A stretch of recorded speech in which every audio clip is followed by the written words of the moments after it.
Hello and welcome to the HelloID Service Automation Product Release video for November 2024.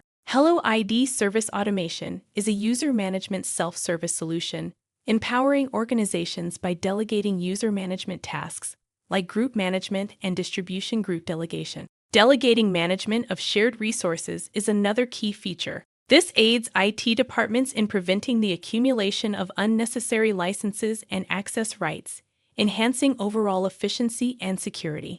Please note that this video highlights only the new features in the November 2024 release. For more videos, visit docs.helloid.com or check out our YouTube channel. Let's dive in. We'll start with a PowerPoint presentation before moving on to demonstrate the new functionalities for the November 2024 release. In this release, we introduce 5 new functionalities and take the next step in phasing out task data sources.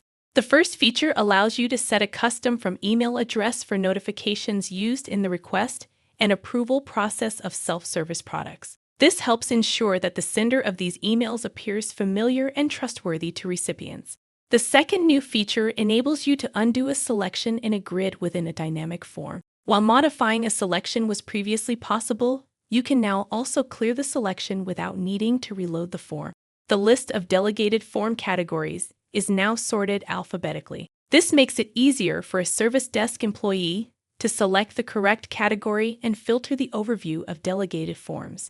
We've also ensured that all relevant pages for self-service products display consistent results when a search term is used. Across all screens, searches will automatically cover both the name and description of a product. This is particularly beneficial for managed products and managed users screens.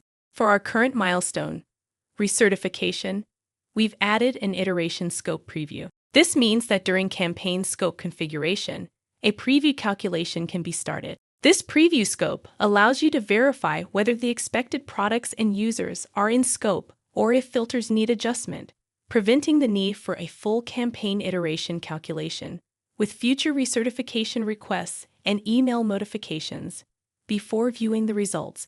To use these recertification functionalities, the HelloID governance module license is required. Let's dive into a demonstration of these new features. We open the company settings and navigate it to the self-service tab. In this new feature, it's possible to configure a custom from address used for sending email notifications related to self-service, product requests, and workflow. You can choose from one of the available and verified email domains, ensuring the sender is recognizable and supporting your organization's internal security policies.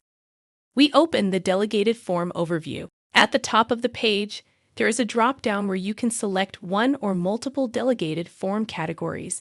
In this release, we've ensured that this list is sorted alphabetically. This simplifies searching and selecting the desired category. Let's select the release demo category for now, and we'll see that only one form remains. We'll also use this form to demonstrate our new feature, deselecting a selection in a grid. This form contains 2 grids. The top grid is a single select grid, where you can make one selection, while the lower grid is a multi-select grid allowing one or more selections. Simply clicking on a row selects that row. With this new feature, you can deselect a row by selecting it again. Changing a selection is still possible by simply selecting another row. If that row is no longer needed, it can be deselected by clicking on it again. The same functionality is also available for the multi-select grid. We can also select the chosen row again, and it will be deselected. It's also possible to uncheck the checkbox, which deselects the row as well. For the next new feature, we navigate to the Managed Products.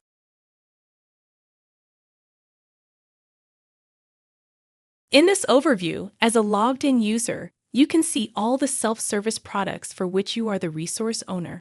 You can select these products here and request them for one or more users.